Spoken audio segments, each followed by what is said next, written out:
Ako si Pastor Rodel Reyes. I'm currently pastoring the Church of Christ at San Pedro. And nakita ko, overheard ko itong Vita Bella. It was introduced to me by a friend from abroad.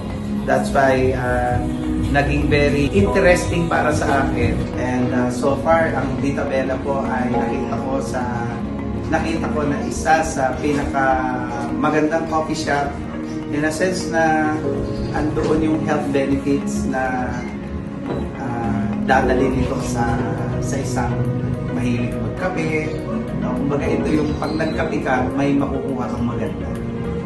Kung magnegosyo o mag-business, tingin ko pinakamaganda, piliin natin itong ganitong negosyo na hindi lang basta tayo nagkakatid ng saya doon sa tao, masisiyahan siya magkape. But more than that, masisiyahan siya kasi healthy yung benefits na makukuha niya. Sabi nga, health is wealth.